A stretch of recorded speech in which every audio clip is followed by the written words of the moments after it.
So on table 4 here, we get an opponent.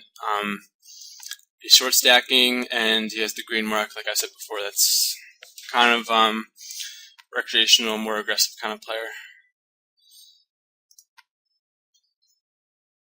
So we're going to defend against his button open on table 4. And one thing about playing these kind of players who are short stacking, when you play them heads up at a 6-max table, the first couple of hands, or just players you think are kind of aggressive in general, or even like kind of passive, they don't like to fold too much in the first few hands. They kind of come to play and they don't come to fold. So I usually find better success when I try to play a little bit more in line and not really try to get him to fold any kind of hands or try any kind of bluffs or anything. You can go for a really, not really thin value, but thinner value than you would against most people.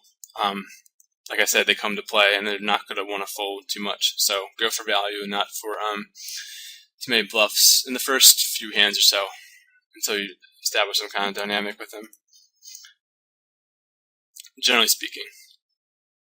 So here I'm not going to like bluff raise or anything. I'm not sure what I mean, it would be a decent spot to do it, but I'm not going to really try to get him to fold too much in the first few hands, like I said. So go ahead and do that. Get 10s, and yeah, I think he's coming along most of the time. His V-pips on the higher side, 55%. This is, I think it's 6-max. I'm not exactly sure where I played him before. And his calling the big blind versus steal is 67%. So the shorter stack, and he's coming along a lot of the time. 10s would be kind of hard to play post flop, especially like kind of disconnected 10s like those were. Table 3, really quick. There's 2 limpers. Pretty sure this Dan. No Dan's kind of loose passive. Fickle Fiona, the Shrek female avatar kind of thing. It's pretty cool. But he doesn't seem to be. I don't know. I know some players limp a decent range and can balance it.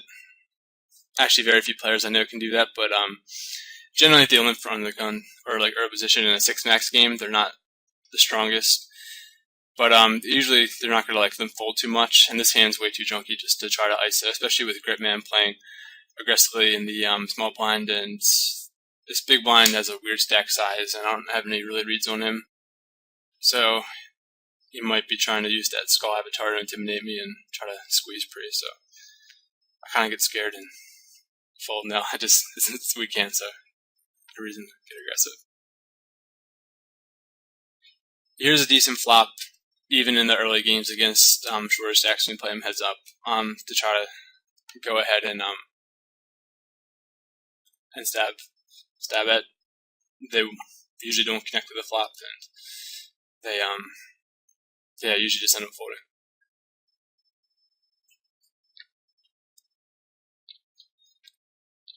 So going along here, yeah, this is his first 3-bet. It's like the 4th hand or so, and I was kind of torn on this at the time, and I still am. I'm not sure exactly if it's a call or a 3-bet. I mean, if it's a call or a fold here. I had him calling, and I'm not sure if it's right, but I figured his range to be kind of wide, and I would get a big enough piece post flop. Like I had enough flops that I can just get it in if I need to, with an SPR of about a little less than 2 post flop.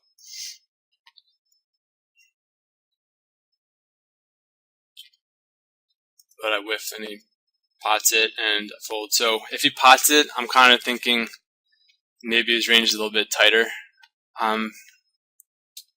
pre-flop, because with the general range, I don't think he's going to like want to be potting against me.